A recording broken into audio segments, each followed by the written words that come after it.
Kebakaran hebat melanda dua bangunan Joglo 66 Food Court and Live Music dan toko UD Corner Fiesta di Jalan Pulau Moyo nomor 1 Pedungan Denpasar Selatan. Insiden ini mengakibatkan kerugian hingga ratusan juta rupiah. Kasihumas Polresta Denpasar Ibtu Ketut Sukadi menerangkan peristiwa ini terjadi pada Minggu 28 Agustus sekitar pukul 11 WITA. Kala itu Joglo 66 masih dalam keadaan tutup karena jam operasional dimulai pukul 17. Sementara UD Corner Fiesta yang posisinya berdempetan sudah buka untuk berjualan sosis.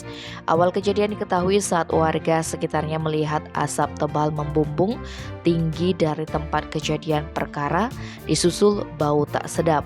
Salah seorang warga bernama Alwi yang tinggal di gedung sebelah TKP menuturkan saat terbangun dari tidur di lantai 3 ia mendapati kepulan asap hingga menghalangi pandangan. Lantaran jalan turun tertutup asap, Alwi melompat dari balkon. Beruntung dia selamat sampai di bawah dan langsung berlari ke ujung jalan untuk meminta pertolongan. Warga sekitar pun berbondong-bondong mencoba memadamkan api dengan selang seadanya tapi tak membuahkan hasil.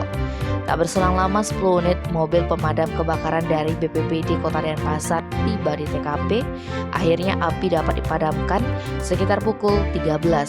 Beruntung tidak ada korban jiwa dalam musibah tersebut. Hanya saja Joglo 66 beserta banyak alat musik di dalamnya ludes. Sementara UD Corner cuma terbakar bagian atapnya.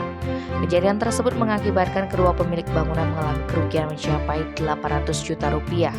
Para saksi tak mengetahui dari mana sumber api tersebut, tetapi petugas memperkirakan kejadian disebabkan hubungan arus pendek di atas plafon Joglo 66. Korban tidak mau melapor kejadian tersebut ke petugas kepolisian dan menganggap sebagai musibah.